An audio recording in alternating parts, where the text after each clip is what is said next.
The upper body is responsible for much of the power going into the hitting system. But any big hitter will tell you that the major power supply to the hitting system comes from the lower body. Utilizing the power is important because unlike baseball and fast-pitch softball, a slow-pitch softball has very little speed.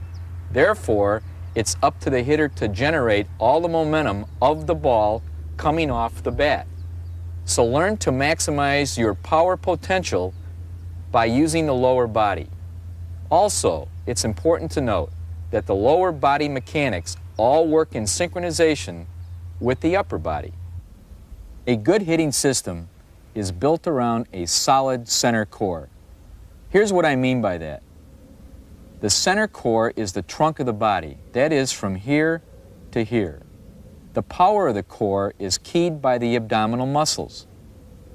To generate power, turn back the center core to where you feel those abdominal muscles just stretching or torquing a bit.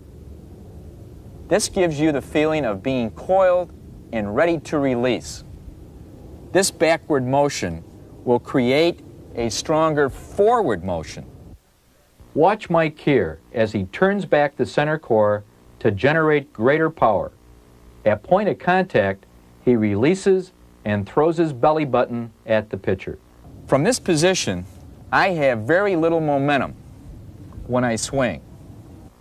Here Karen demonstrates trying to swing without coiling the center core. The result is a weak swing, lacking in power.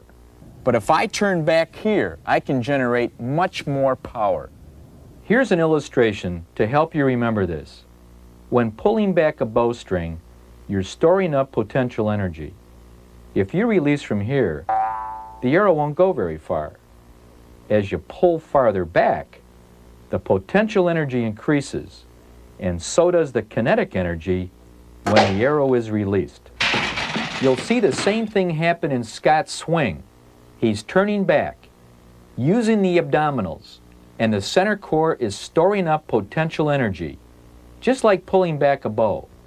Notice Scott's eyes are still fixed on the ball. He hasn't turned back so far that he loses focus with both eyes. Now Scott's forward swing has tremendous power as the potential energy is released. The rotation of the hips is a great source of power for the hitting system. And I want to emphasize here the importance of not overstriding. If I step too far, I lose the mobility in my hips and I rob the system of all that power. The front shoulder needs to point at the pitcher. This will also promote good hip rotation. It's very important that the hips are closed after you finish the stride. This enables you to rotate the hips with the swing and generate greater power. Notice that when Mike finishes the swing, he shifted his weight to the front foot. Your weight shift begins on the trail foot. Sometime watch George Brett. He's the master at loading up power in the trail foot, so it's ready to spring into action. As you swing, your weight shifts to the front foot. You want to hit against the front foot, not on top of it. Anytime the front shoulder gets ahead of the front hip, you're gonna lose power. As I'm waiting for the ball, my weight is on the trail side. My trail foot is loaded up and ready. During the swing, my weight transfers to the front side, and I hit against the front foot, not on top of it. Now, let's review the entire hitting system and examine it as a whole. Remember, every part of the system must be synchronized with the whole.